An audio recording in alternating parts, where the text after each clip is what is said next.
Good evening, everyone. I am C. Gati Gupta, moderator of this webinar. We're delighted to welcome you all in the webinar being organized by CCLEA and NPO Committee of ICAI. It is my pleasure to be a moderator in this webinar on navigating the Digital Personal Data Protection Act, a guide for chartered accountants on 19th December from 5:30 p.m. to 7:30 p.m., being organized by Committee on Commercial Laws, Economic Advisory, and NPO Cooperative of ICAI. In a short while, we will start this webinar, and I would like to apprise you about this committee.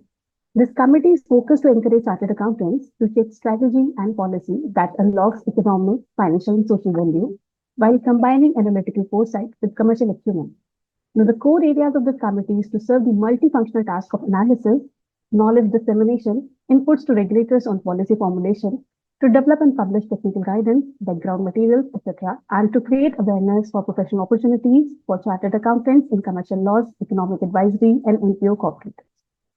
Our eminent speaker will talk about navigating the DPDP Act, a guide for chartered accountants in this webinar, and we hope that the same shall be useful to members.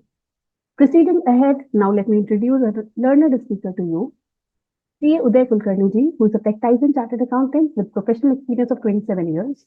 He's a fellow member of ICAI, and he's also certified internal auditor and certified information system auditor. He's also qualified as insolvency professional under the Insolvency and Bankruptcy Code of India. He has also completed digital forensic course, and he's certified data privacy solution engineer. His focus areas are information system audit, cybersecurity, forensic accounting, and fraud investigation. C. Udayji has wide experience in the various types of information system audit, external audit and internal audit, fraud investigations and due diligence, etc.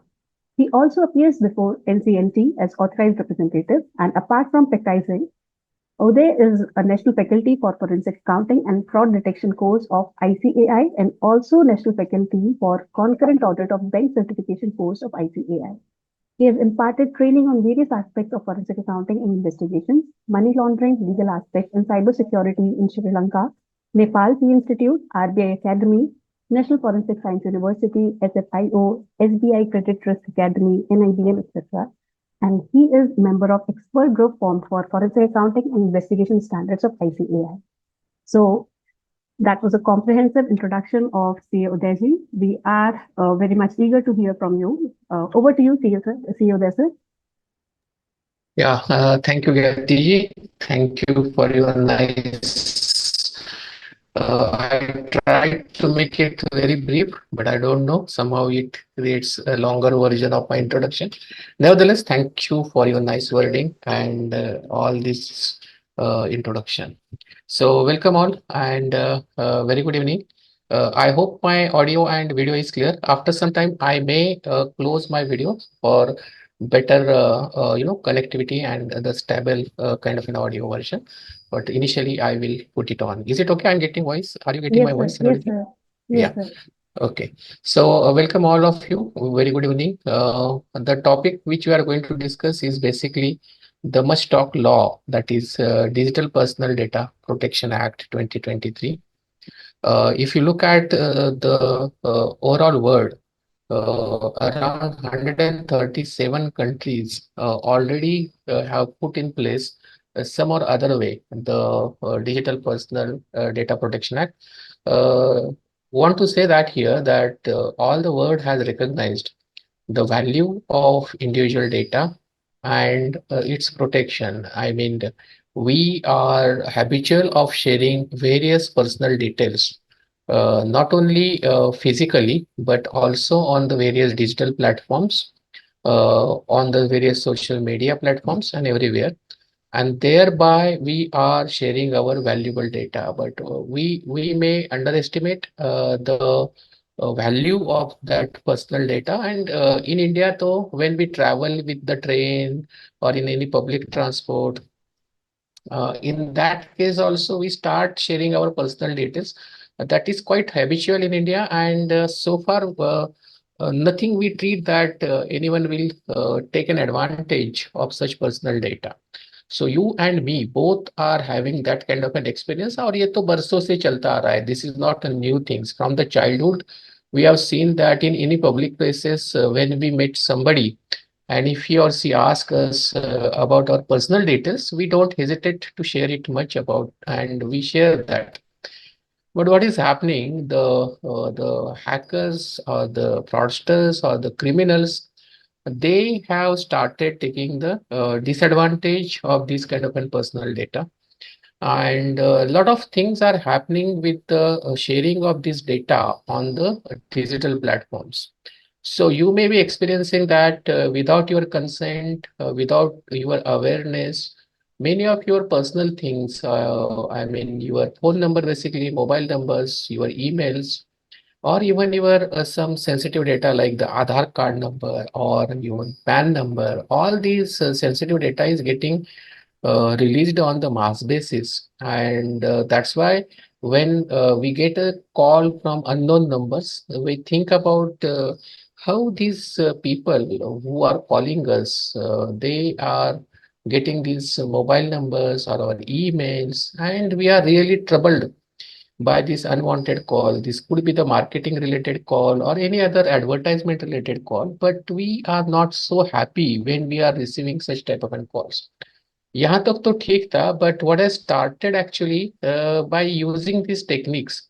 Now the criminals, they have started cheating the people digitally, and you might have been experiencing or you must be reading that the digital arrest kind of an crime, fake parcel delivery kind of an messages or the calls, or fake excise or custom duty related calls, all these things have started happening. And we professional, we to understand ki bhai, this is not so easily happening, somebody is playing with us. But think about those persons who are really very poor, but they are still using this digital platform, or the common layman, even though they are learned, they are also getting cheated because they are not aware that these calls are the fake calls and somebody is trying to cheat them, somebody is making offense with them. So they are not aware about. And they can't think about that how the no, mobile number, how the email addresses and all this stuff is getting known to other persons. The reason is being simple that there is no control on sharing of this sensitive data, which can be easily available on any of the platform. Simple सी बात है, when you go for the shopping in the multiplex kind of things, or the in the shopping malls, what you do, you do a lot of shopping, and when you pay the bill, some person approaches you, and he or she asks you that, sir, you have done a lot of shopping, good amount you have spent in this shopping. Now you are eligible for this gift card. So they hand it to you one gift card, and they say that you will receive the gift. While exchanging this gift card, they may ask you thousands of questions, right? And they may ask you your name, they may ask your mobile number, they may ask your date of birth, they may ask your email or your physical addresses. And you don't think about much, and maybe a bit of little bit temptation, you try to share all these data, right, with them. And unfortunately, what happens with this data, no one bothers to know about that. That is the real story. The same thing is happening on various platforms. Even we don't know, when we go for certain meetings, for certain gatherings, there also a lot of personal data is getting collected. Even when you are checking in the hotels or restaurants, sometimes you have to provide the identity proof and so. And so we easily give the Aadhaar number or the photocopies of the Aadhaar and all this stuff, right? So really, we are not thinking much about the value of sharing this kind of data, and basically misuse of that. Not necessarily the misuse could be in an will turn into the offense, but getting an unwanted calls, getting connected with the unwanted people, and sometimes creating a fake social media profiles, and all these things are happenings because there is no control as such on the safekeeping of your personal data who you are sharing with. The second thing is that when you are sharing data to any other person, you are not asking why. I'm also not asking. We are so habitual that we are also not asking what is the need of this data, why you require this data. right? Whether this is legally required or you voluntarily asking something from me, right? We don't dare to ask that, right? And that's why there is no as such control over the person who is receiving this data, who is using this data, right? And that's why there is a huge amount of cry, I can say, to protect this personal data, and that needs to be used only for the legitimate manner, and that needs to be used with the consent of the person from whom the data is being collected. So taking into this consideration, now world has awakened with these digital platforms which can easily share the data with each other, and most importantly, to save the data from getting shared with the criminals in the dark web. There was a huge amount of cry or requirement or demand, whatever you say, that there should be control and there should be regulations on this data. Now think about the today's world. We are living in the artificial intelligence era, right? Where your voice is your data, your image is your data, and all your physical existence or physical aspects of a body of yours, all these are your sensitive personal data. Now think with this use of this AI, they have started creating the fake videos or audios with your voices or with your physical body features. Now that is something very serious, right? And we really don't know. I mean, the time will come when there could be a Zoom meeting like this, and you may probably not be able to understand कि भाई सामने वाला जो speaker बैठा है, whether it is a really physical guy or it is an AI based video or virtual body is presenting this thing. And these types of frauds have already been done or executed by the criminals. So understanding all these misuse or malpractices which can be done with this personal data, there was a huge amount of requirement to have such an enactment of protection of this personal sensitive data. It is not only the India. As I said, world over 137 countries have enacted this kind of an regulations or the law. GDPR is a well-known which is enacted in the European Union, and then onwards in the USA or in other countries also, this kind of an data protection acts has been enacted. What is the requirement? Requirement is that simple thing that any country's citizen who are now sharing the data across the world over. Now, when I am using any of these platform like a Zoom or any other platform for that purposes, we all know that it is running in the cloud environment. So when I'm registering on it, I'm clicking on it, I'm using, they are capturing my email, contact numbers, and my details of name and outside. And now, right now, I'm exchanging with your my videos. So all this is going in the cloud environment. And this is not only in India, this could be located outside India also. So the data collection may happen across the country, across the globe. So you never know when you are using the platform like Google search engine, when you are using the platforms like the Gmail or the Rediff mail, you are sharing a lot of personal data, but you really don't know where that data is stored, because that data could be stored outside India or any other foreign countries. Similarly, there could be some foreign nationals who are sharing their personal data, which could be stored in India. And that's why every country is now aware that their citizens' personal data needs to be protected. And that's why now the thing has come to the stage that every country has started putting these terms and conditions for international trades and services. So whenever now you are entering into the foreign agreements or the agreements for import and export of your goods and services, now that country has made it compulsory, made it mandatory for all the entities to make it sure that to whom you are making this agreement, that country should have the Digital Personal Data Protection Act. So let us say that any European Union, basically a company which is situated in anywhere in the European Union, if they wanted to avail the services from Indian chartered accountants, let's say for the accounting purpose, for the BPO purposes, for salary processing purposes. Now, what is happening? That European-based company, they will share their personal data of their employees for the salary processing purposes, let's say to the Indian chartered accountants. But what the law, GDPR law says there, that when you are outsourcing this kind of an work to an Indian company, Indian-based chartered accountant, make it sure that India does have this Data Protection Act. And that GDPR allowed some time to make all other countries to enact such law. Otherwise, they said that after some time period, we will stop availing your services from this because of you are not enacted any such act. And that is the more important reason that India has to do that, because otherwise our trade and commercial practices would have been greatly affected, largely affected, or because of non-availability of non-enactment of such kind of a law.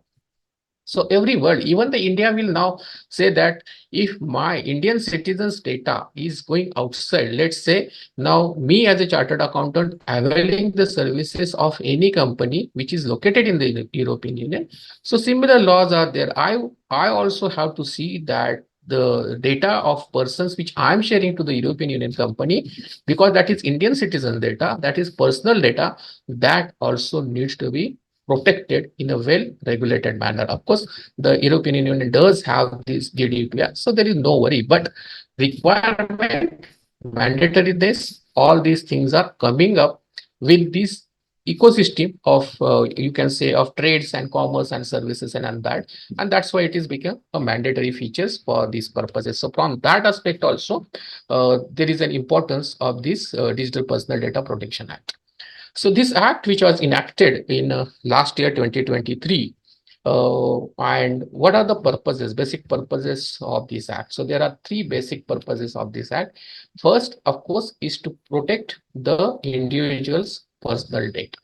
That is a basic objective. Second thing is that if I am handing over my personal data to any other entity, to any other person, then that personal data needs to be used for legitimate or lawful purpose.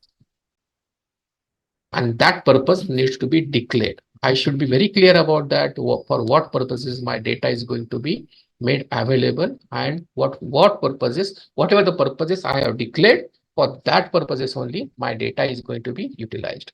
And of course, as I said, it was necessity because of this international trade and commerce or services related mandatory features or the terms and conditions which are levied by all other countries, to see that whenever you are exporting or importing the things, you have to ensure that from the country from you are dealing, you have to ensure that that particular country should have this Data Protection Act, because every country is worried about their citizens' personal data, right?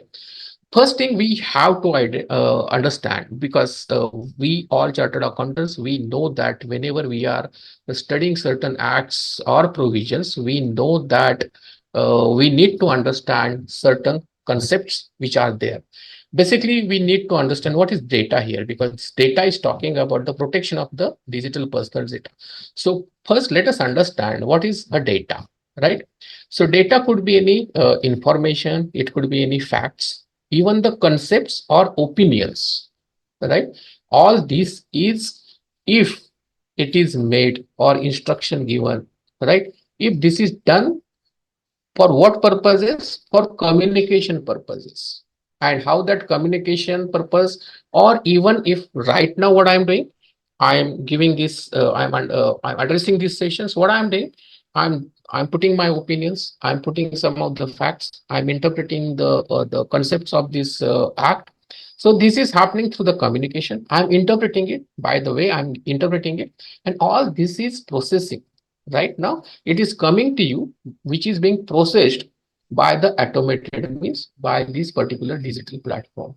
So all this is also covered as a data. Data does not mean only the name, only the mobile number, only the email addresses. No, what they say that this can be categorized as an information, but even the opinions, even the concepts.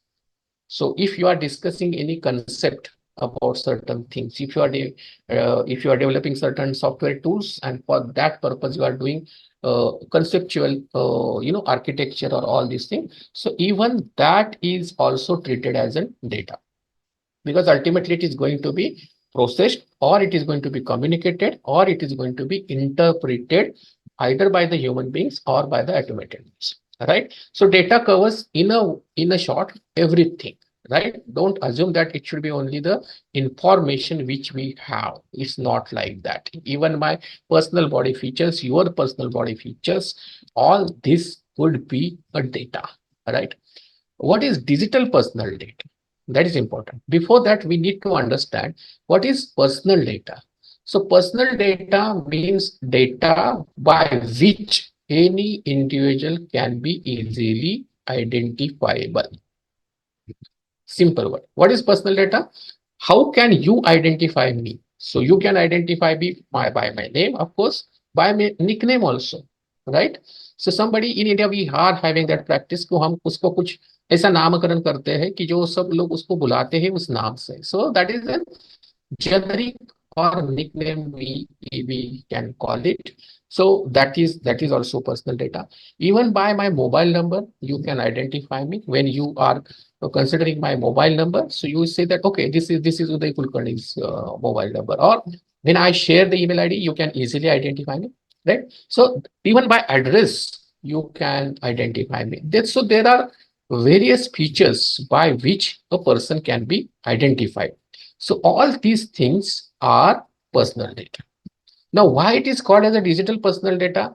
So if this kind of a data is going to be processed on the digital platform, then it becomes a digital personal data, right? So when you are using some online portal, let's say you are opening a new account on any of these Gmail or Reddit, let us understand. So what you are doing there, you are entering all your name, mobile numbers, alternative emails, and all these things, right?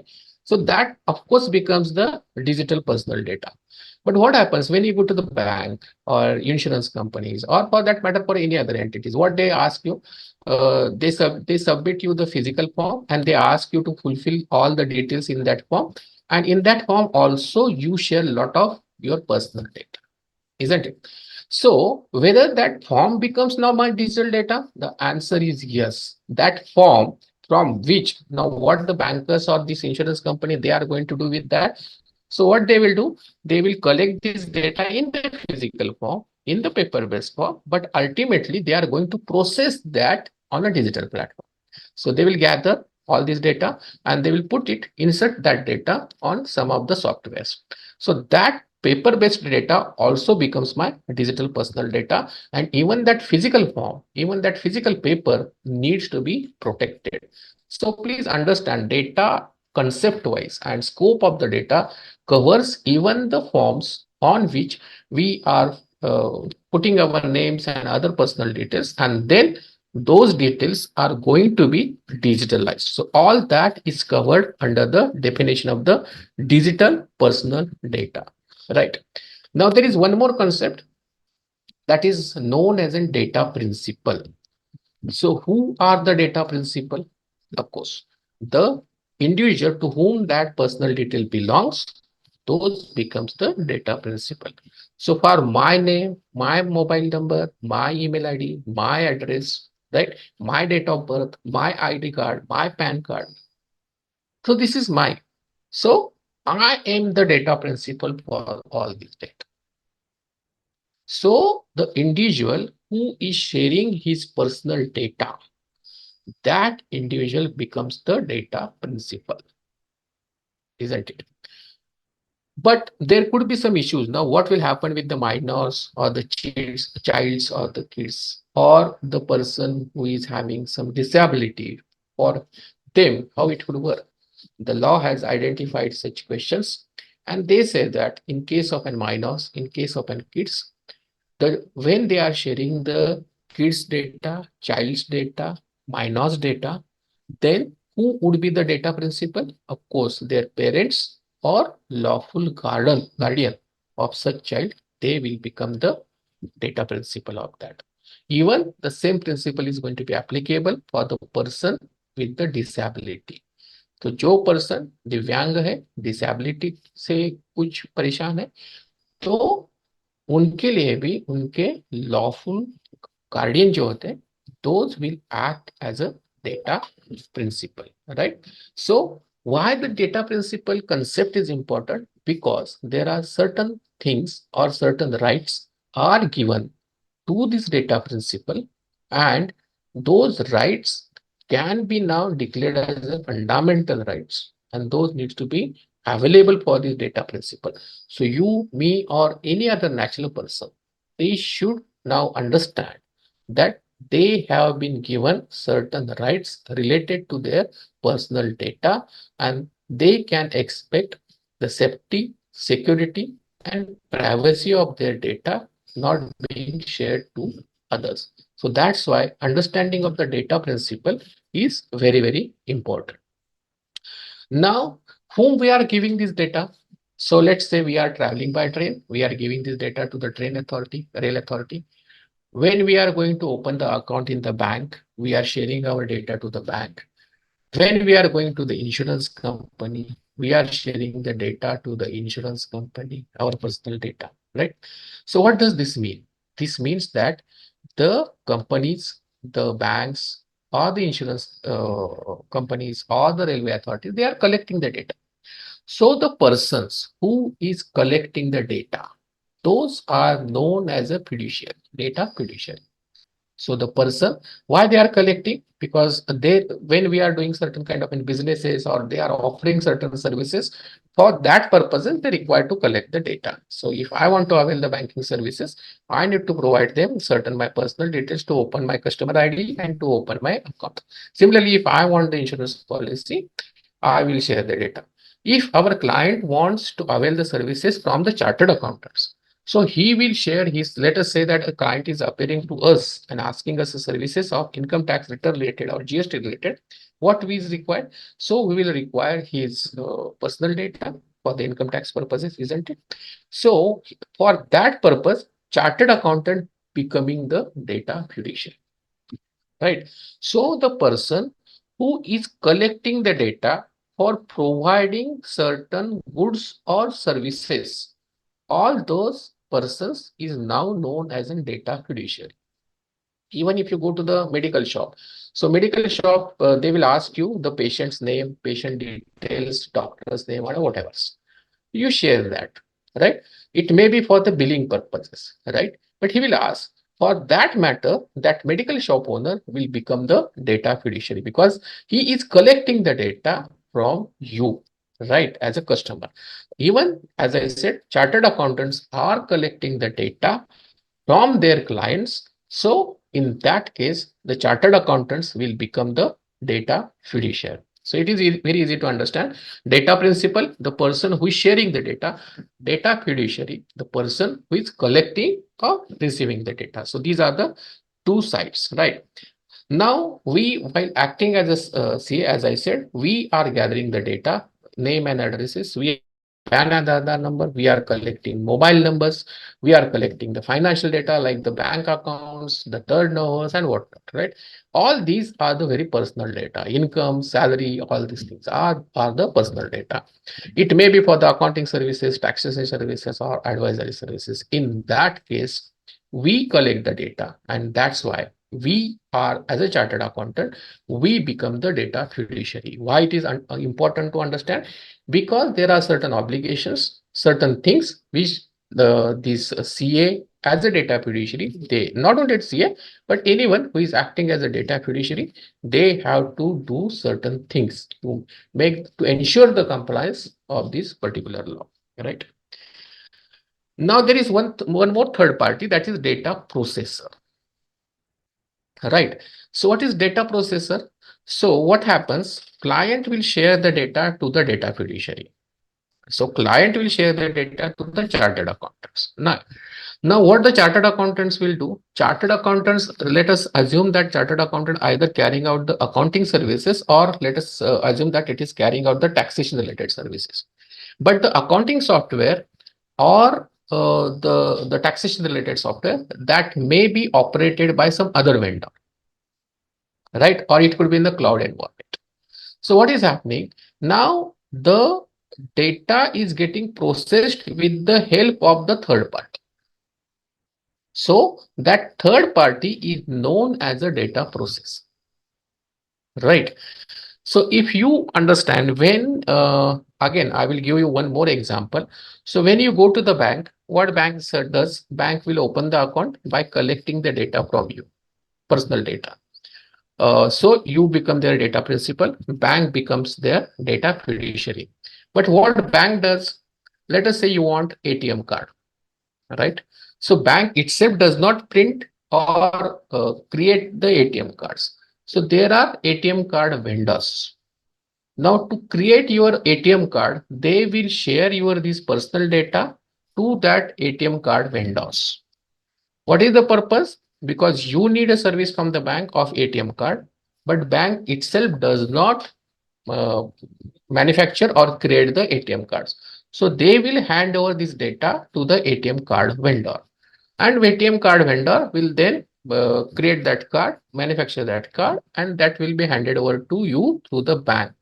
So in these three parties are involved. One, you as a data principal, bank as a data fiduciary, and that ATM vendor whose services is not availed directly by you, but it is availed by your data fiduciary. It is availed by your bank. So that ATM vendor now here, as per this act, becomes the data process. Very simple things. So it could be the card vendor. Even you know that these ATM transaction or delivery channel transactions, they are handled in the banks by the third party switch vendors or the entities like NPCI. So they also come to know about your personal data, right? So the switch vendor will have your account number, your name, or the card related things. So they also giving services not directly to you as a data principal, but they are giving the services to your data fiduciary, who is your bank. But and that's why it established the relationship with you as a data processor. Similarly, I am giving it again. Let us say now you are going to the bank for audit purposes as an auditor, as a concurrent auditor, as a statutory auditor, or whatever. What is happening there? Now you are handling the data of the bank's customer, right? As an auditor, we are handling of the data of the bank customer. So the bank customer has handed over data to the bank as a data fiduciary, and bank is handing over you that data for the audit work purposes to you as a data processor. So when you will go to the bank for the audit purposes, any type of audit, whether it be the stock audit, concurrent audit, revenue audit, or whatever, there you become the data processor. Even in the case of company, let us say you are going for the company audit purposes, taxation purposes. Suppose you are handling the tedious work of a certain company, right? And company is having a lot of data of their client. So what the company is doing now, company is collecting the data from the data principal who means their client. And for that data principals, company will become the data fiduciary, and they are going to hand you a data for the tedious purposes. So we as a chartered accountant becomes their data processor, right? So we as a chartered accountant, when we are practicing as a chartered accountant, we need to understand that we may become the data fiduciary, or we may also become the data processor. Of course, we are the data principals in any way, because we are also availing lots of services and goods from other entities. So there we are also sharing the data. So this is working in these three fashion. So as a chartered accountant, practicing chartered accountant, we may fall under the category of data fiduciary, or we may fall under the category of data processor, or under both these category. That we need to understand. Now, what is data processing? When I say that I'm using the third party services, right, for the as a data processor. So what is this data processing is actually mean? So that is also defined. Otherwise, to whom we are going to call as a data processor? We need to understand it. So what is data processing as defined under this act? So processing, I'm just reading for your understanding, and then I will discuss about with certain examples. So what is this means? So in relation to wholly or partly automated operation or set of operations performed on digital personal data. So the company will give you the personal data of their client, and you, with the use of your any tool or software, what you are going to do, you are going to that process the TDS calculations, TDS amounts and whatever, and then you are going to upload that with the income tax side. So what you are doing, you are processing that data. Not only that, not only processing includes what? That is covered here. So processing includes operations such as even collection. I'm not doing anything else. Just I'm collecting and passing it over to third party. I'm not processing, I'm not using, I'm not uploading anywhere in my tool, in my entity, but just I'm collecting it and I'm handing it over to certain other agency. But that collection is also treated as a process. So we cannot say that, okay, we are not doing any processing. He is giving me the data. Let us say that he's giving me the data on email. He's giving me the data in the paper, right? And then I'm just passing on the data to the another agency. So whether there is any processing happening now, as per the provisions, as per this definition, the answer is yes. It also covered as a data processing. So the person who is just acting like a post office kind of and things, they are also doing certain kind of and data processing. So it includes operation as a collection, recording, structuring, storage, adoption, retrieval, use, alignment, combination, sharing, indexing, transmission. So you can say here that they have covered each and every activity which is related to that personal data. And all those things are covered as a data processing. So whoever be the person who is doing any of the activity which is mentioned here, those can be treated as a data processor. And that's what I said. When we are using any accounting software, any taxation related software, which is cloud-based, right? Which is cloud-based. So what is happening there? My client's data is going to be resided on that cloud, wherever the servers are there. So in that case, what they are doing nothing. They are providing you that software, but the data is going to be resided. The data is going to be stored in that cloud-based environment. So those cloud-based operator, right? They become the data process. So when a client is approaching us, handing us the work of a taxation or of accounting, and if we are using a cloud-based services, even though collection, recording, processing we are doing at our end, but ultimately the storage will be at the cloud-based. So that cloud-based vendor will become the data processor for that my client. So this chain we need to understand, right? And for that purpose, it includes all these operations, not only the processing in the real and processing to usne इन्होंने cover कर ही दिया है, but apart from that, they have covered each and every activity which normally can take place in the data processing, right? From handling to the storage level, all these things they have covered in this, right?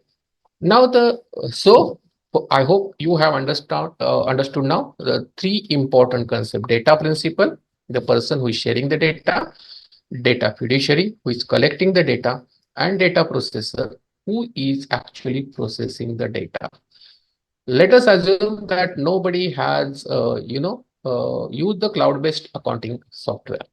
So accounting software is purchased, installed in the my office, server is in my office. So in that case, data fiduciary is also me, data processor is also me, the same person. So data fiduciary and data processor could be one and same person. That is possible. Now, what is personal data breach? Why this act is important? Because lot of things, as I said in the introductory part, that our data is getting shared without our knowledge, and it is troublesome. It could turn into the offenses. So to protect that, what is personal data breach? That was essentially the core part of this whole act. So what is personal data breach? So any unauthorized processing of personal data. सबसे पहले क्या है? You are not authorized to process a personal data. So when they will get authorization, when they will take the consent, when it will be only for the legitimate matter, and when I will authorize you that, okay, I am giving this data only for the accounting purposes, right? So you have to use that data only for that process. If you share that data to anyone else, let us say that you share that data to other professional colleagues for some professional purposes, that is unauthorized processing of a personal data. Many of the times, now you go to the medical shop or you go to the any of the shopping mall, they take a lot of data. They take your name, date of birth, your personal email, personal emails, your mobile number. Then you have to ask why you are collecting that data. They will say, okay, this is for your bill generation. Agree. If this data is only for the bill generation, then I'm giving the consent. But tomorrow they started throwing the advertisement on your emails or sending the messages on your that phone number, either on the WhatsApp or through the SMS. That is unauthorized processing of my personal data. Whether I have given the consent for that, answer is no. Right. So I'm not going to give the consent for those kind of things. So you have to use this data only for the billing purposes, only for my whatever commercial or professional purposes. But when you started throwing your advertisement and all that, then you are unauthorizedly using processing my data. Of course, now what is going to happen? And this is okay. This could be visible things. We can see that, we can feel that when we go to the malls and all these things. But what will happen when you are availing the services on the digital platforms? Let's say you want to avail services, online shopping kind of services, and there you when you start doing the shopping and all these things, they wanted you to make a login, isn't it? So when you do the login, you share your personal data, of course, your date of birth and mobile numbers and what. That is personal data. But at the end, they take your consent that we are authorized or you are giving the consent to share this data for this sending them their notifications. You are experiencing that even when you are installing the app, right, on your mobile. While installing the app, they are taking the consent. Otherwise, they will not install. that is really happening, right? So by default, you have to give the consent. Actually, this is not acceptable. This is not acceptable, but this is happening, and that's the layer which I think uh, uh, the act should play a major, because there are certain apps which are taking which you want to take access to your photos, your contacts and whatnots in the mobile. Why it is required? It should not be. And without that, they are not going to install that app, and that is not acceptable. So this act should play a major role in such kind of an activities. So when physically we are doing things, we may be get aware, but when we are digitally doing certain things, we have to ensure that whether we are giving the consent to access our photos, our contacts and whatnots, to get an access, to other things, which and sending the notification, which we don't want. But without reading the terms and condition, we just click on okay, and we are giving the consent. So we need to stop it there. We need to ask them that we are not giving the consent for sending me the notification. I'm not going to give you the consent to share my access to my contacts. That should not allow. Right. Nowadays, some of the apps are coming only this time kind of an option. So I'm going to share the location related details only this time. Of course, without that, if I'm not going to avail the services of logistic kind of things. That is okay, that is possible. But this consent should be there. Otherwise, for what purpose I am giving the data, only use my data for that specific purposes. Otherwise, I am treating it as an unauthorized process. But by default, as I said, the companies or the entities are smart enough. They are taking the blanket consent. And for that also, there are certain provisions. I will come to that. But that practices should be discontinued. So if you are using my data for the purposes other than that for which I am authorized you, that will be treated as an unauthorized processing of my personal data. Second thing is an accidental disclosure, acquisition, sharing, use, or alteration or destruction. So we can say that, okay, I am handing over certain list of my clients, let us say for dispatching it to my partners. That is my legitimate purpose. My office is in the X city. I want to share this data from X to Y cities. In that logistics, somewhere that packet lost, which contains the personal data. So that is not intentional, that is accidental. But also that is to be treated as a personal data breach. And this happens on the digital platform in a various way, by various attacks. Simple thing. Let us take the example of chartered accountants. What happens? We share the data of our clients, let us say for the income tax purposes, and we share that with our article student. How we share that? Either we share that by sending the email of that article student. That could be very personal one. It's not official email which we are going to create for that particular article student, but we are asking him, okay, share your personal Gmail or whatever the email, and we are going to share my client detail on that, use that, file the income tax data. Now, because of our sharing, let us say by mistake, because of certain attacks on that article student's email, the data gets leaked.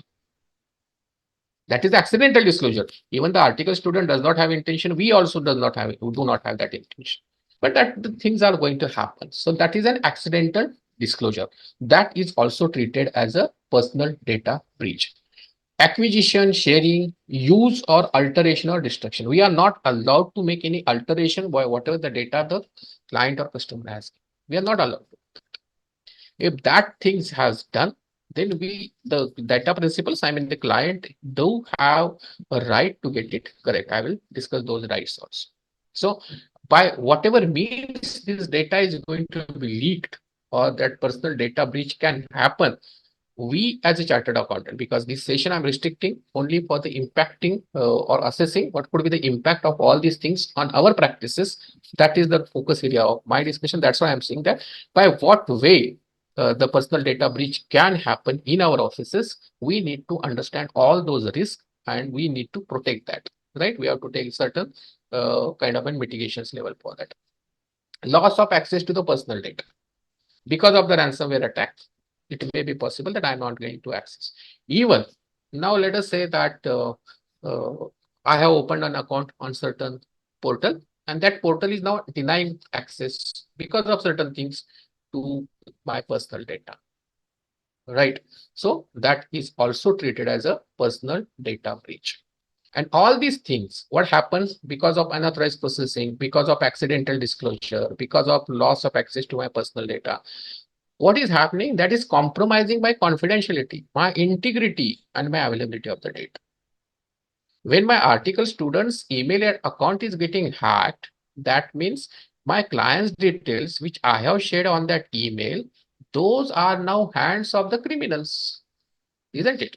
So who is responsible for that? That is the thing. So who is responsible for that? Data fiduciary.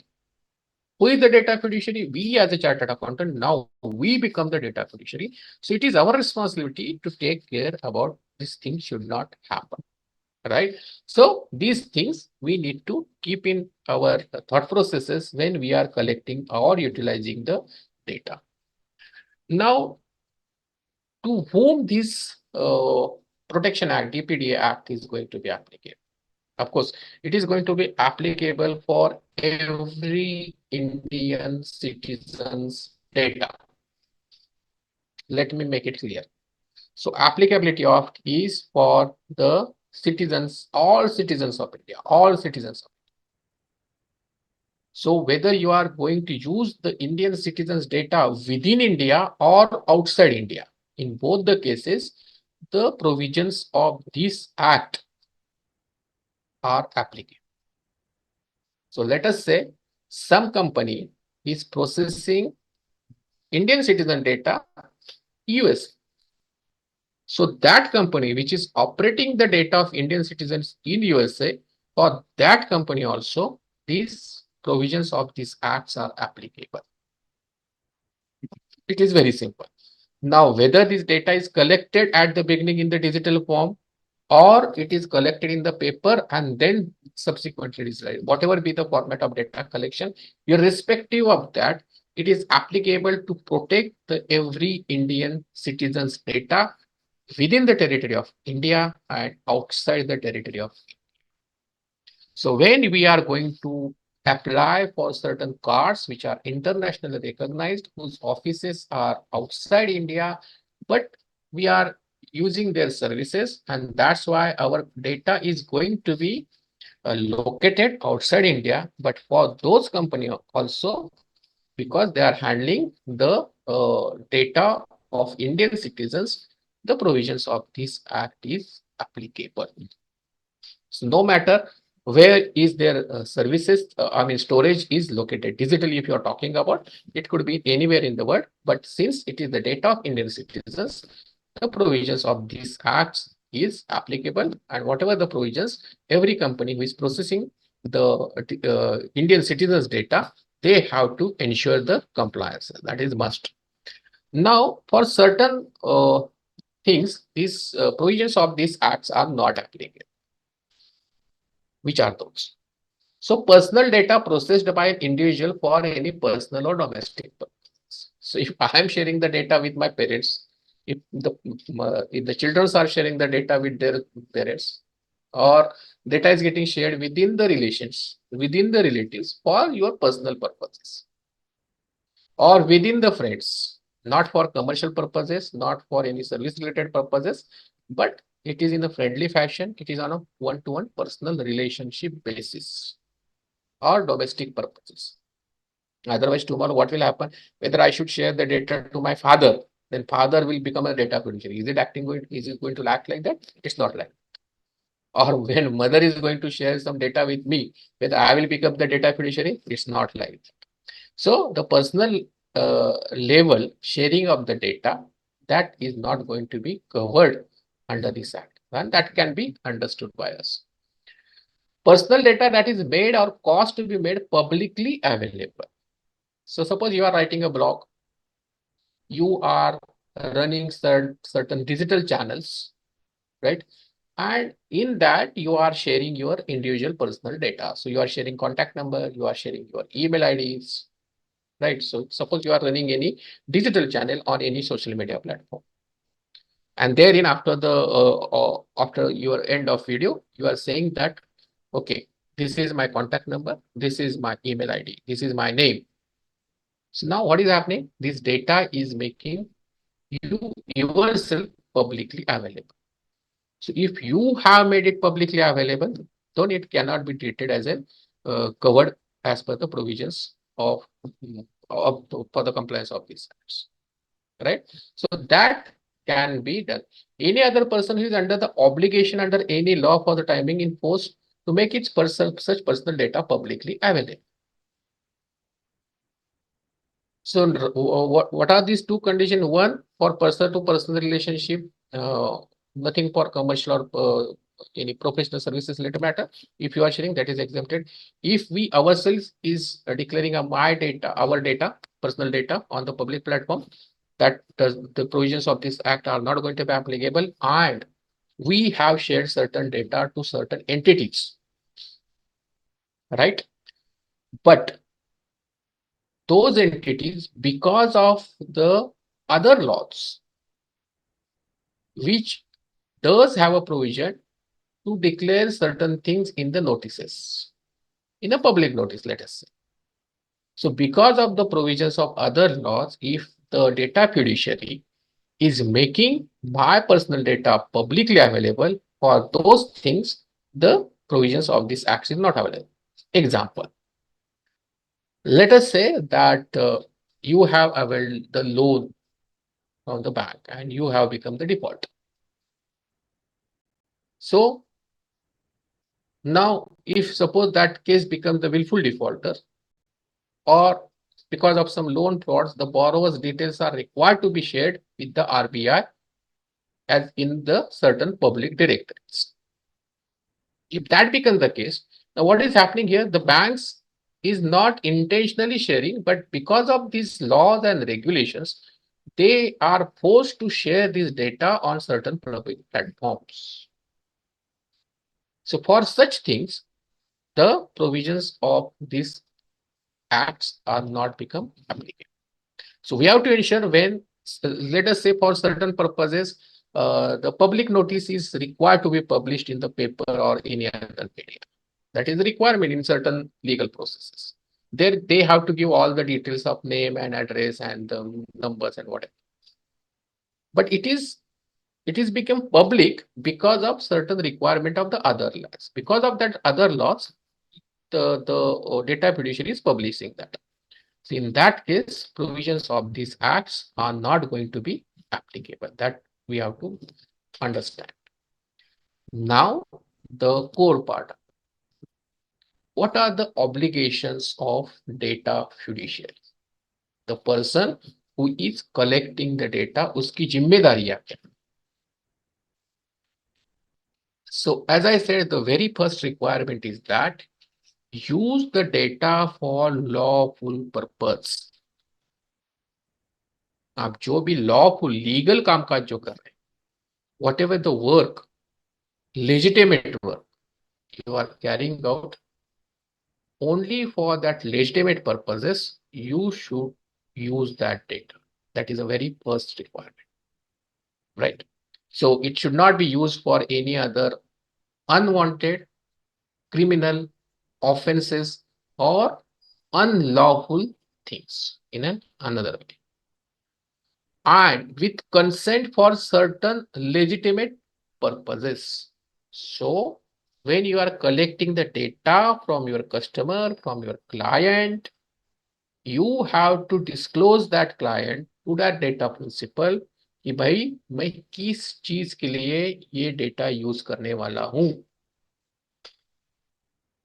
So you have to declare that what are the reasons for which you are collecting the data and what are the purposes for which you are going to use that data.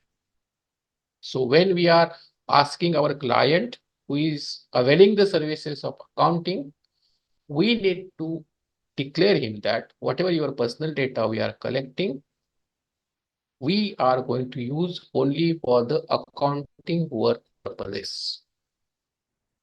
Suppose tomorrow he now requires that, okay, now you are doing the accounting work, now you file the income tax return. Initially stage, he was not with us for the income tax return. He was only with us for the accounting work.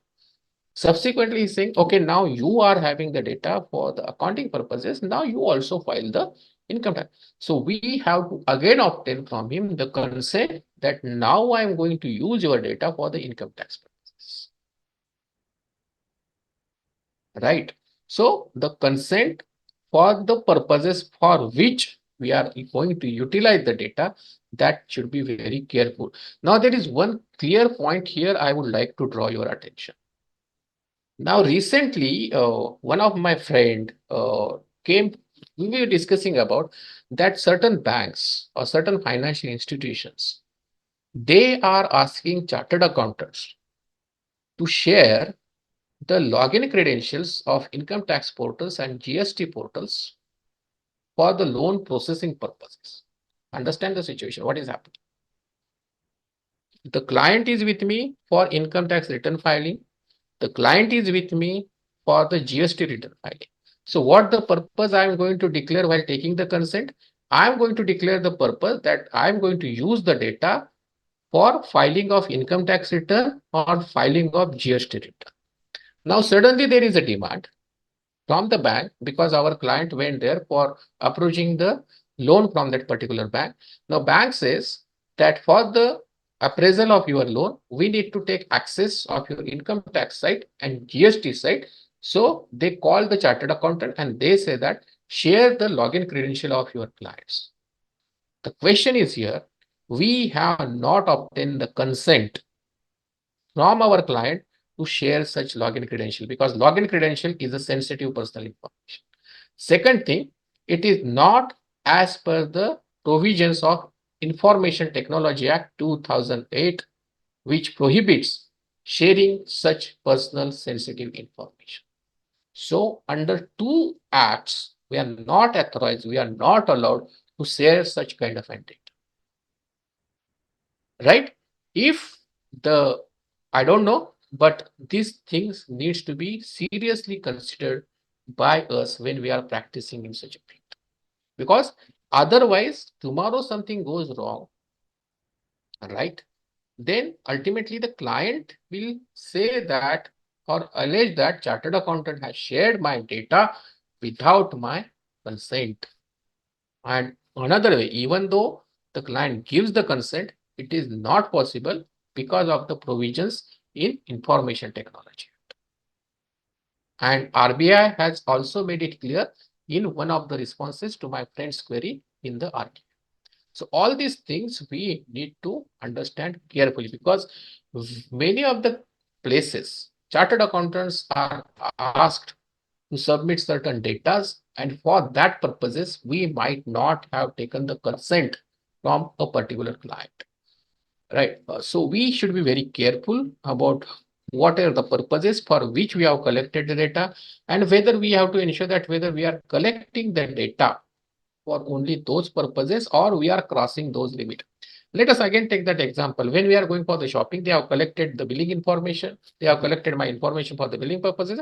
And again, they started sending my advertisement. I have given the consent? No. What is your legitimate purpose? For billing. I have given authorization? Only do that. Not else, nothing else. Don't share my data with for advertisement purposes to any other third party processor. That is not allowed. So we should be very specific. Now this consent mechanism is very, very important in all this Data Privacy Act. So what they say that consent shall be accompanied by a notice. Either it could be written, but written notices right now, let me tell you that it is very impossible to work with. Why it is so? Because there is a total consent management process which is defined under this act. What is consent management process? I will come to that when I'm going to take about a particular site. So we may have to obtain the consent on some digital platform by utilizing the services of the companies who are providing these consent management services. So there should be a clearly in that consent we have to mention what, right? So informing that data principle, that personal data and purposes for which the same is proposed to be processed. ये मुझे किसमें देना है? In that notice or on that particular digital platform from where I am accepting the consent. So in that consent notice or on that portal, I should be mentioned, okay, I'm going to handle your accounting work. So data will be processed for accounting work. I'm going to file income tax return. So second purpose, I'm going to use the data for income tax return. You are asking me to file the GST return. Okay, so the data will be getting used for the GST purposes. Company is asking you, we have provided this data for the TDS calculation and uploading these things to the income tax site. Okay, fine. So data will be getting utilized for that particular purpose. So whatever be the purposes, 1, 2, 3, 4, that needs to be clearly mentioned. The manner in which she may exercise her rights. I mean, there are various rights given to the data principal, to the person who is sharing the data. Which are those rights? I will share that in the next slides.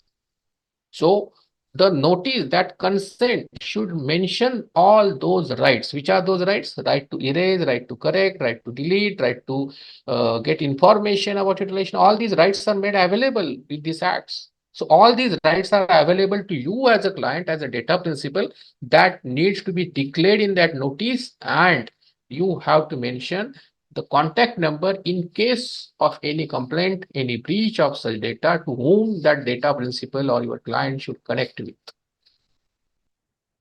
And one more thing, the manner in which the data principal, our client, may make a complaint to the board. So there will be the establishment of the data protection board. I will come to that again. That is a requirement under this act, who is actually the watchdog of this, all the mechanism. So if the data principal, if the client does have any complaint with all these things, they can make the complaint to the board. And how they can make the complaint? So we may have to give them a specific notice format. We may have to give them a particular contact number, email ID, whatever. That should be the part of the consent, and that needs to be signed. That needs to be given consent by this our data, that data principal, that means the client.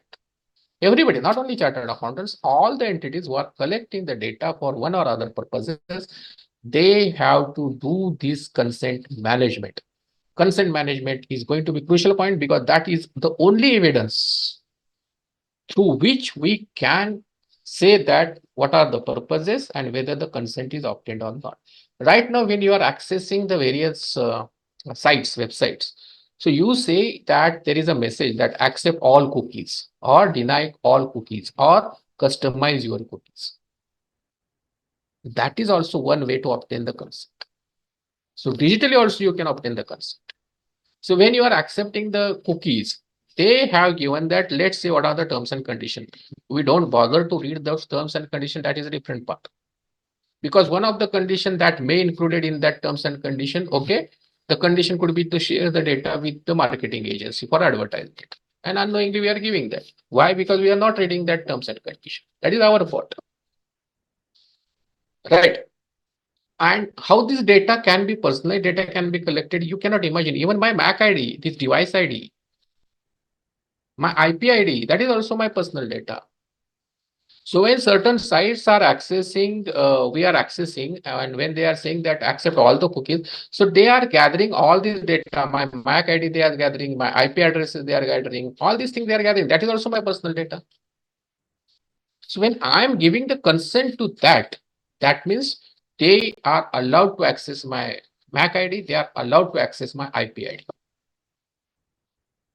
Understand, this is also personal data.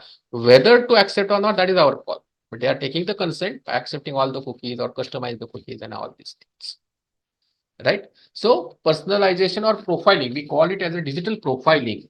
And a lot of things are happening with these AI tools. We don't know really what is happening behind the website, what type of AI analytics have been placed. And with the use of these cookies and all these things, my profiling is done, and how that could be. Because you might be experiencing when you are searching for, let's say, flight from Pune to Delhi.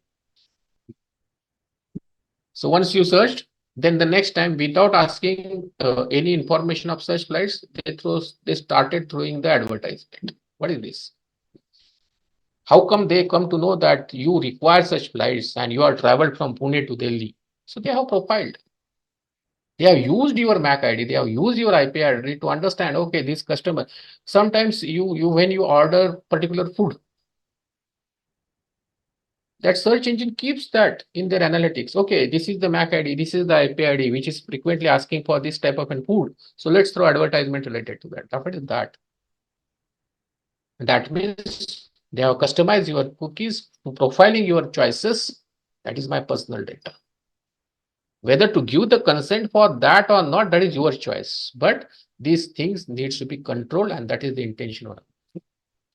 So the consent management is the Atma of this particular act. So consent should be free, specific, informed, and unconditional. So as I said, when I'm downloading any app, I'm installing on my mobile devices, they cannot enforce you to give access to your contacts, to give access to your location unnecessarily. Okay, if I am using certain app for the logistic purposes, for them, access to the location could be the essential part. But otherwise, what is the use of my location to other apps? Right. So the consent should be free, specific, inform, very informed, the purposes, utilization, reasons, unconditional, unambiguous with the clear affirmative action. You have to either select yes, no, something like that. And whatever be that, that needs to be recorded, that needs to be useful for the evidences in future in case of any dispute. Shall signify an agreement to the processing of our personal data for the specified purposes. Again, the same thing. Be limited to such personal data as necessary for specified purpose. So question could be like that. Says, let us say that I'm going to the hotel. And when I'm doing that, they are asking me whether you have a car. आपको क्या करना है भाई? That is my personal data. Whether for your services that data is required. So various marketing agencies or various things are combining their required data, maybe for any other reasons, with unnecessary things, which is not related to whatever the services or the commerce we are doing with a particular entity. But they are asking so many questions. What is your salary? Why you require? Is there any relationship with my salary with the commercial things which I am doing with you? Not necessary. So there could be limitations why you are asking such a data that needs to be clearly notified in your consent. If you are asking for the car details, what is the necessity? Whether it is necessary for your commercial exercise with that particular. So all these things are needs to be clearly mentioned in the consent which we are signing. And as I said, now this consent is a core part of this act because the consent will give authority to that data fiduciary who is collecting the data to use the data for the purposes which are mentioned in the consent. Because that is the only valid document I can say, which is available with the data fiduciary with which they have to utilize the data. Otherwise, that will be unauthorized use of the data, and that is a breach of personal data. So for that purpose, consent management, consent mechanism is going to be a crucial business, and there would be a facilitator like the consent manager. So there could be certain services company who will act as a consent manager. So who can act as a consent manager? So if they will be the persons, could be company, could be whatever the entity, but they have to register with this data protection board. They will give the approval to work them as a consent manager. And they will manage on behalf of data fiduciary all these consent. So suppose I'm chartered accountant, I want to take the consent from my clients. Of course, if you are having very few clients, then it doesn't bother. But if you are having a large number of clients, let's say 1,000 plus. So for all those 1,000 plus customers, for clients, it is not easy to manage this consent. So you have to appoint one consent manager who is approved by this board, data protection board, and they will handle all your consent management. So they will take what are the purposes. They will take this consent either on the digital. Mostly this will happen digital platform because on the paper base it is possible.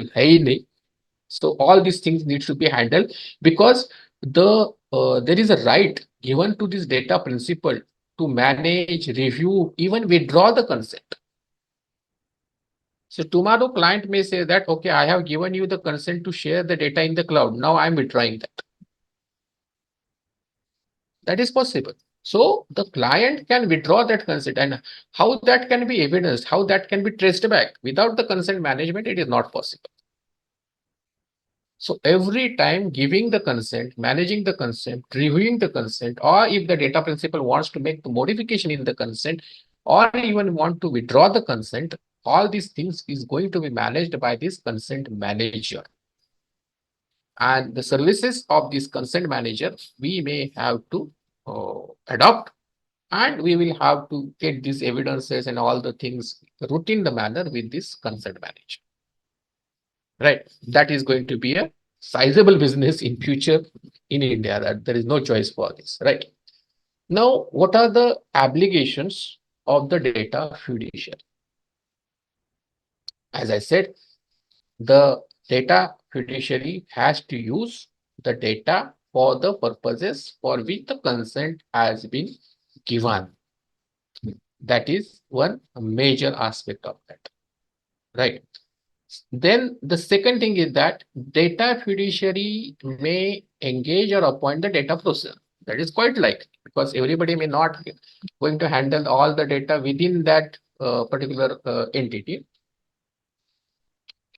So we as a chartered accountant, we may have to share the data to the cloud. We may have to share the data with other agencies for certain processes. As I said, the processes which the definition which you have seen. So when you are taking the consent from your client, we have to mention that we are going to share your data for certain data processes to these 1, 2, 3, 10 parties. They are your data processor.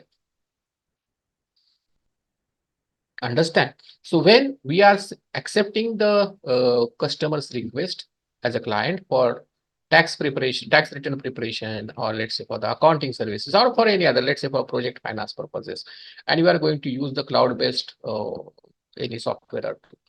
So what is happening? That data is going to be shared with that cloud vendor. So that will become the data processor for that client. And we need to declare that, okay, we will take this your data that will be going to be used on this cloud platform, and that will become the data processor, and that we have to include in the consent, and that client should give a consent that, okay, you can use this data and hand over to the data processor. When I'm going to the bank, I'm asking for the ATM card or credit card, they will say, okay, you will get the credit card, but your data will be get shared to our card vendor, and he will act as a data processor. If you give the consent, then only the transaction will happen, otherwise not. Right? So that consent also needs to be, in our consent, we have to declare to whom we are going to share the data for certain data processes. And those things should be obtained in a clear consent manner. Now, the second obligation is that when I'm going to hand over the data to my data processor, a third party from the data principal's point of view, we have to appoint that only under a valid contract. It just not be the oral things, right? So all this data is going to be shared electronically or otherwise. So there should be a proper agreement, there should be proper appointment, and how that could be only under valid. So there should be clear-cut terms about service level agreements, and again, non-disclosure of data, and again, whatever be the conditions which are applicable to us as a data fiduciary, the same conditions are applicable to the data processor. So also they have to also protect this data from the personal data breach. So whatever the obligations are with us, the same obligation should be passed on to the data processor. Otherwise, we would be the responsible for that purpose. So we have to enter that with the valid contracts, NDA clauses, and SLA clauses for the safety and security of the personal data. What are the other obligations on the data fiduciary? Data fiduciary protect the personal data in its possession.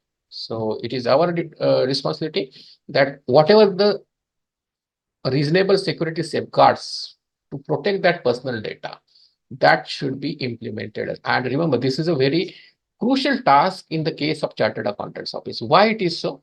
Because we may share our data to our assistant, to our staff, to our article student in a very loose manner. That should be stopped. Sometimes we give them on their devices, on their laptops. So article student is using their devices, their own laptops. The staff is using their own laptops. So we are asking him, okay, take this data on your laptop, on your devices, and do the things. And because of some unwanted things, unfortunately, those devices gets hacked. Those devices went into somebody's wrong hand. What is going to happen? All those personal data is going to be leaked. That will amount to be a personal data breach. and for that purposes, unfortunately, would could be the response. So our practice is how we are handing over the client's data to our staff, whether we are allowing them to take that data outside our office premises, whether we are allowing our staff to take that data outside the office owned devices, which could be well protected, which may not be well protected. Simply, we are giving the data in the pen drive. Isn't it? That is a practice. We are giving this data in the pen drive. What will happen, suppose while traveling, not with the intention, while traveling, the student or the staff lost that particular pen drive, and that pen drive contains the personal data of my client. Who is responsible? We as a chartered accountant, we as a data fiduciary, we are responsible for that purpose. When some staff is leaving, resigning from our office, or article student is completing these articles with our offices, whether we have taken adequate safeguard to ensure that there is no personal data in the custody of those students or those staffs. Then what about those data which we have shared on the email to them? Is there any mechanism? Is there any processes we have ensured that? So we have to think about that, and we have to adopt the new processes.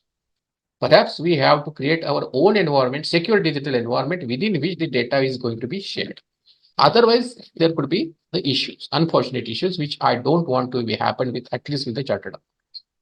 In the event of personal data breach, the data fiduciary shall give the board and each affected data principal intimation. Now, let us say we have handed over unfortunate data in the pen drive. That pen drive is lost. Not with any intention, mistaken. In that case, immediately, what is the responsibility of the data fiduciary? The person who is collecting the data, they should immediately inform to that particular client that this thing has happened, and we have to immediately inform to that data protection board. That is an obligation. A data fiduciary shall, unless retention is necessary for compliance with certain laws for the time being in the force, erase the personal data upon the data principal withdrawing the consent. See, so when I'm handling the data, let's say the services are completed, the project report has finalized, the services is over, we have collected our fee, of course. Now the data principal can say that now I don't want you to use my data for further any purposes, so I'm withdrawing the consent. So immediately what you have to do, erase the personal data. But exception is that if there is a necessity to keep that data because of certain compliances with certain laws, then you can keep that. So there are certain requirements. Let's say we have to keep that data for the income tax purposes, let's say for 10 years, 8 years, whatever. That is the mandate from our other laws. And for that purposes, we can keep that data, even though the data principal has withdrawn the consent. But when we are keeping such data without erasing that, because of the enforcement of certain laws, it is again our responsibility to keep that in a safe custody. So the security of that will be ensured. And when all those periodicity of particular law will be over, we have to erase that. Right? And cause this data process to erase any personal data. So we have handed over that data, let's say, to the third party for certain processes. When the consent will be withdrawn, we have to request our data processor to erase that personal data. Unless and until that data processor is again under mandate of certain law to keep that for a particular compliance, they can keep that. But otherwise, they have to erase that. When the data is related to the child or person with the disability, we have to ensure as a data fiduciary that we have to obtain the consent of from their parents or lawful guardian. So protection, security in case of a data breach, immediate intimation to the board and immediate intimation to the client is very, very important. Now, one more thing they have enacted, that within the data fiduciary, they have introduced one more concept, that normal data fiduciary and significant data fiduciary. And that is acceptable and that is expected. So why it is? Because all of them are not the significant data fiduciary. Means what is a small shopkeeper, corner wala grocery shopkeeper. He's also taking our personal data. He is a data fiduciary under this law, but whether he is a significant data fiduciary, no. So this law has come up with certain provisions related to the significant data fiduciary. So whom we call is as a significant data fiduciary, we can say that they are the large players who are collecting the large amount of the data, right? So significant data fiduciary are those persons whose value or sensitivity or they are processing a lot of sensitive personal data. For example, banks, for example, insurance companies, for example, hospitals. So they are handling very voluminous data, and all these are very, very financial or health related data. All these is very sensitive data. So those could be treated as a significant data fiduciary. And there, because they are handling the large amount of data, there is a lot of risk to the data principals. Right? So if these things are there, then it will become the significant data fiduciary.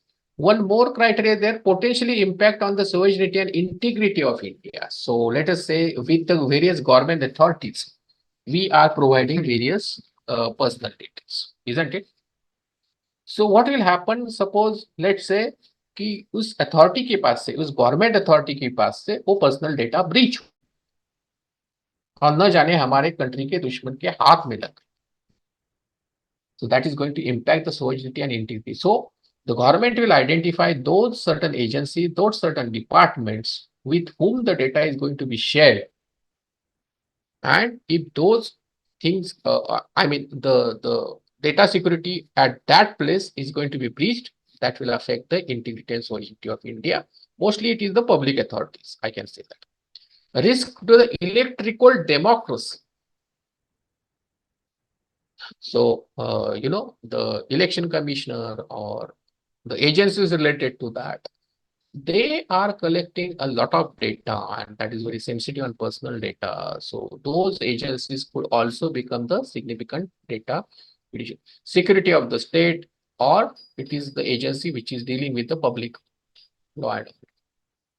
So all these agencies could be treated as a significant data fiduciary. Now, what are the additional obligations for this significant data? Whatever the obligations which we have discussed in the earlier slides, those are there with this data fiduciary, but additionally, they have to appoint a data protection officer. So every bank, insurance companies, hospitals, etc., they will have to now appoint a data protection officer who should be the contact point with whom the data principal, I mean the client or customer or patient, they can submit the complaint in case of any personal data breach. Not only that, there is an opportunity for us also. Of course, with having certain technical qualification, not easily that well, but we are having a point that all these significant data fiduciary, they have to carry out the data protection audit. Right? So whether they are making compliance with these provisions of this act and whether they have technologically adopted the tools to protect the personal data, consent management, and all these things, all these systems they have established or not, that can be audited. And that is not only that is mandatory for them to appoint an independent auditor to carry out the data privacy audit. They have to evaluate their data protection assessment. So whatever the measures they have taken, internally they have to assess that whether they are efficient, sufficient, and all that. And to do all these things, they have to deploy a lot of technical and, organizational measures. So there should be hierarchy. There should be implementation of some data protection tools. There could be the DLP kind of an environment that you have to create with. So all these things they have to come up with to protect these kind of things.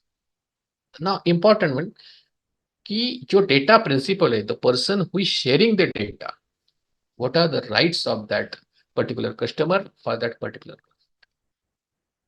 right? So they can put you various questions and you will have to provide the answers to that.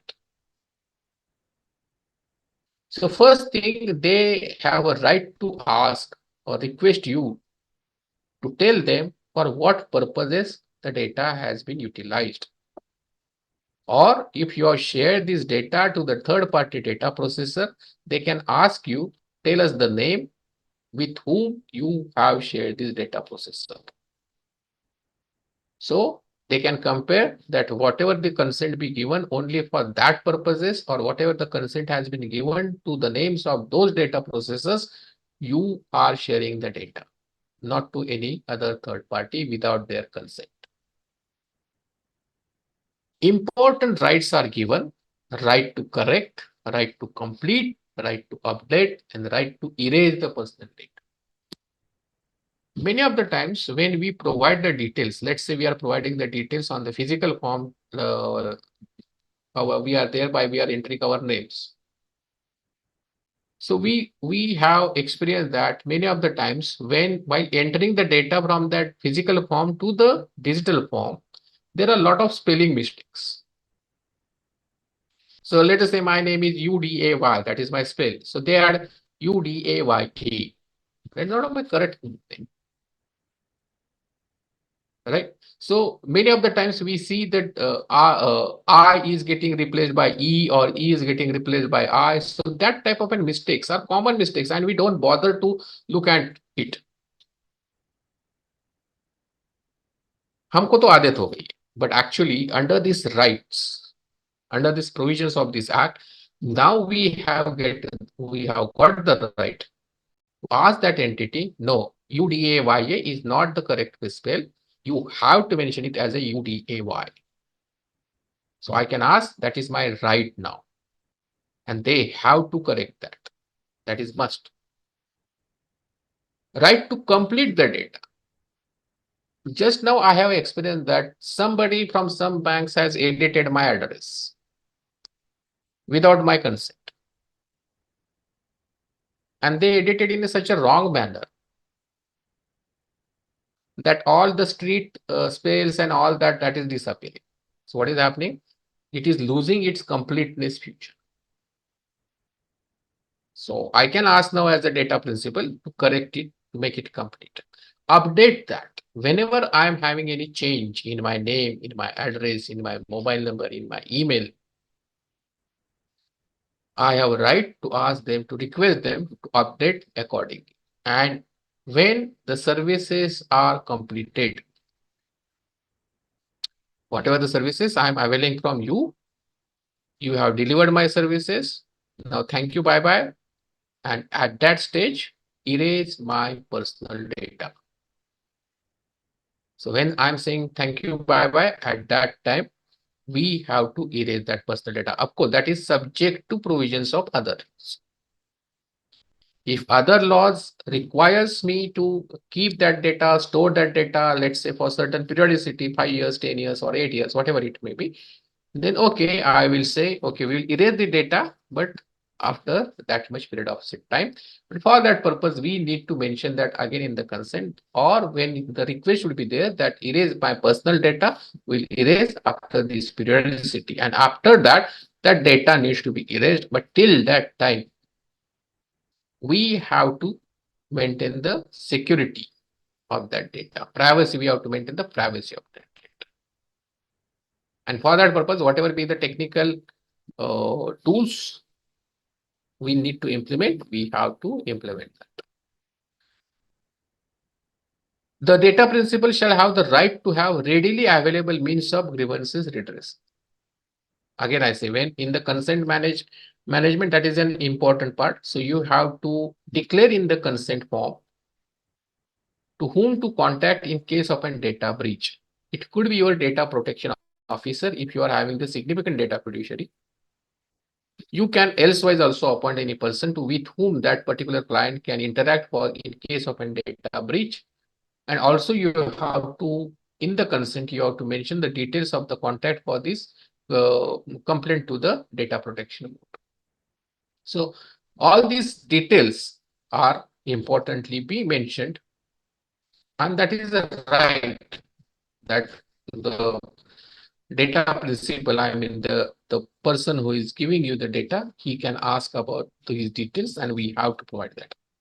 Now, one more again interesting provision which is come out of this act is to appointment of a nominee for the data protection. This is a very interesting thing. A data principal shall have the right to nominate the any other individual. So what happens that I have shared my details. I've shared a lot of personal data, and we have seen that जो लोग गुजर गए हैं unfortunately मर गए हैं उनका data unfortunately is getting use for certain fraudulent और criminal purposes.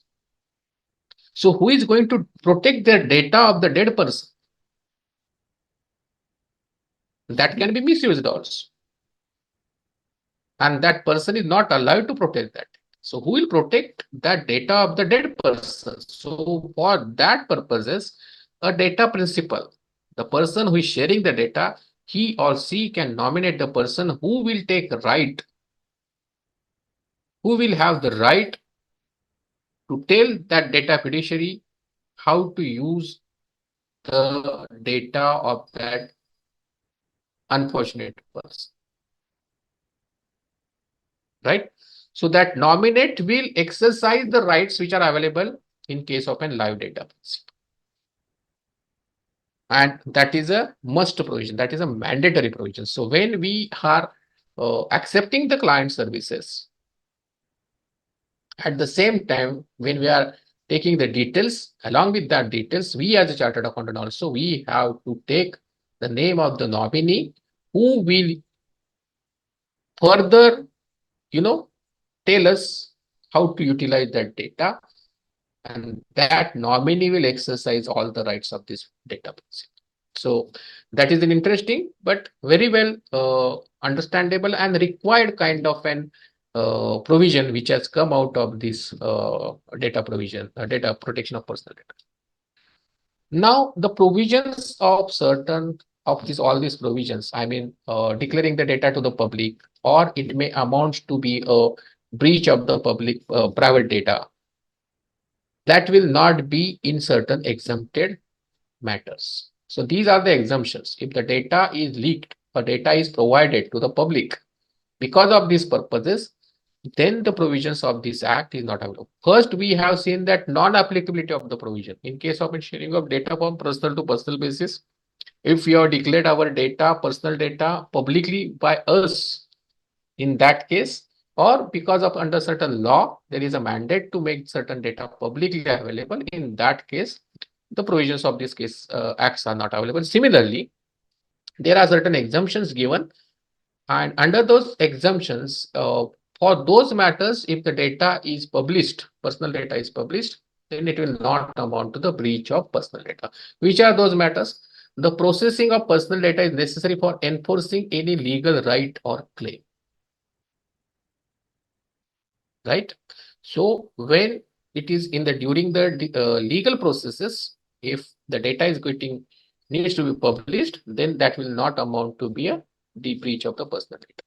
The processing of data by the court or tribunal, again the same thing, or by the investigating agencies, enforcement agencies, if they are going to use and publish the data of any person, that will not amount to be a breach of privacy. Personal data is processed in the interest of prevention, detection, investigations, prosecution purposes, and all these things. Right? Personal data of data principals not within the territory of India is processed pursuant to any contract entered with any person outside the territory of India by any person based in India. Understand?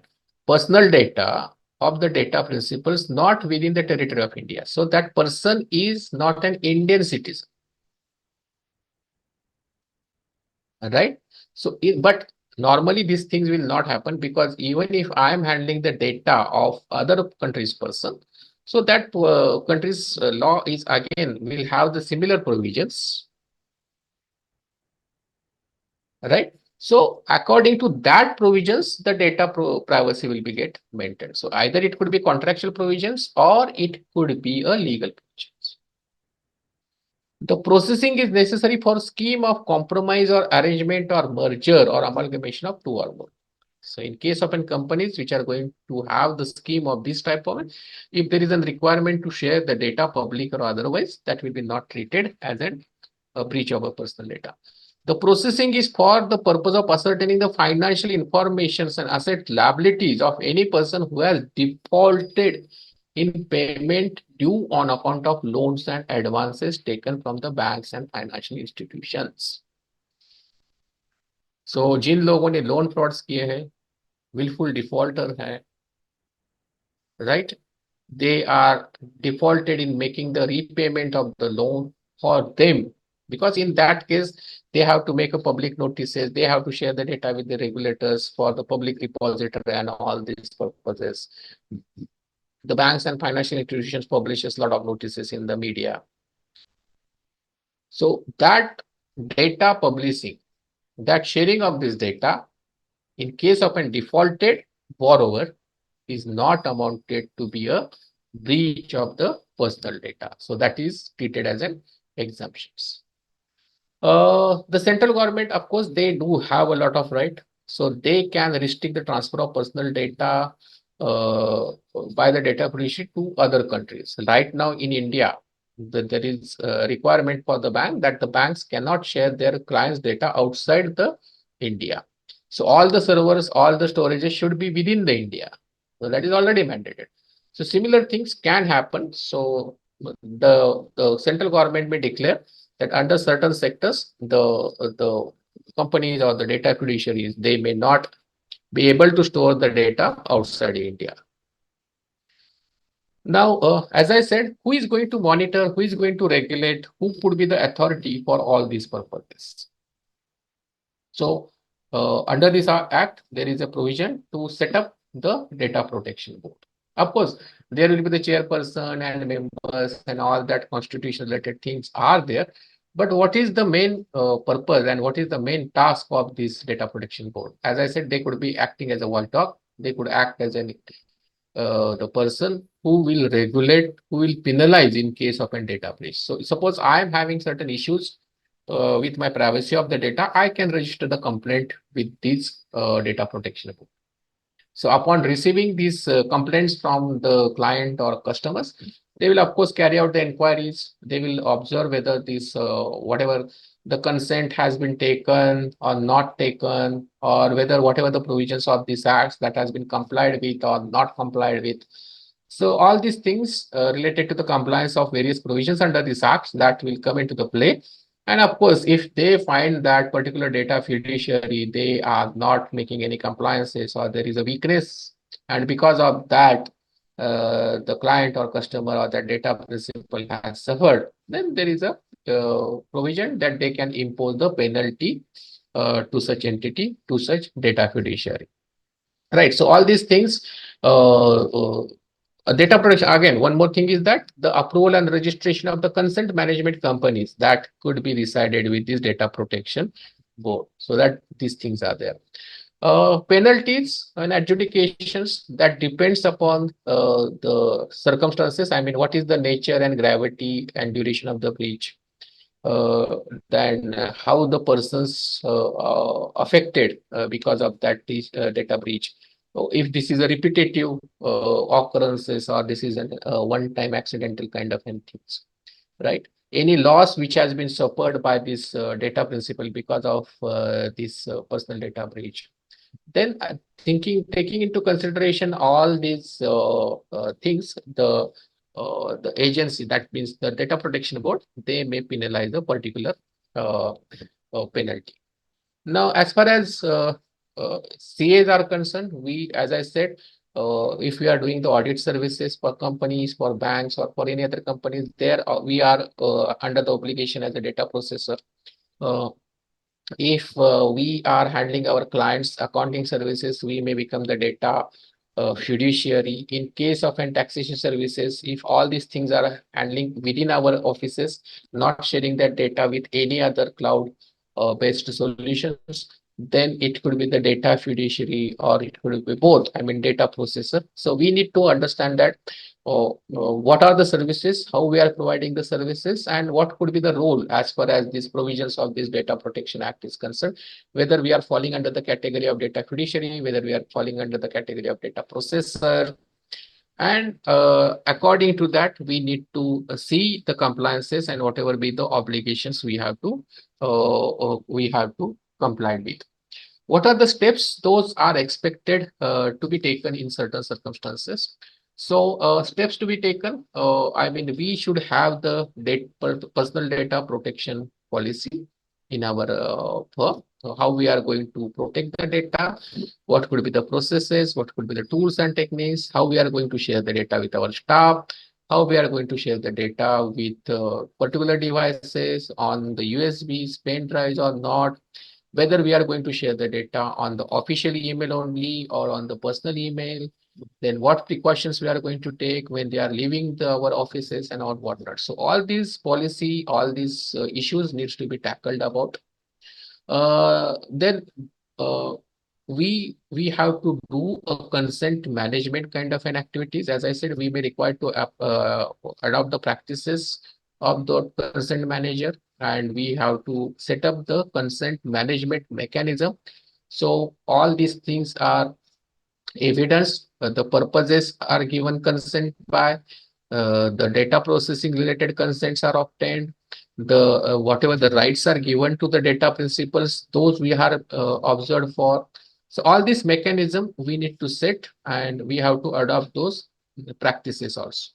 Then we also have to ensure how we are going to protect or secure the personal data. So it may be possible that we have to encrypt that, we have to mask that, and for that purpose some technical things, technical tools we may have to install in our setup. We have to decide about data retention periodicity according to our practices, according to the laws related to that practices, and whatever the periodicity is mentioned as per those laws, we need to maintain that data. But if the consent is withdrawn, then more responsibility with us that to erase that data after certain period which is complete, which is observed as per the particular act. We may not fall under, I hope that we may not fall under unless we are handling too much of the client's data as per that voluminous data definition for the significant data fiduciary. But if we fall under that significant data fiduciary, then there could be possibility of requirement to appoint a data protection officer to carry out the data audit, and periodically we may have to take the review the assess whatever be the protection measures we have adopted, whether they are in compliance with and they are adequate with for that purposes. So before saying thank you to you, I would like to sum up all these things in a one video based presentation. So whatever I have discussed, I can say within 1 hour and let's say 45 minutes, that is coming up within this video of 3 minutes. I hope you can enjoy that. Okay, let's see whether it is running or not.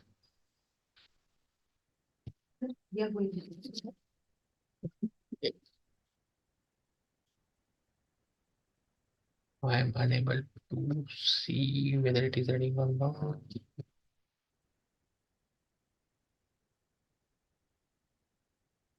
Okay, just a minute.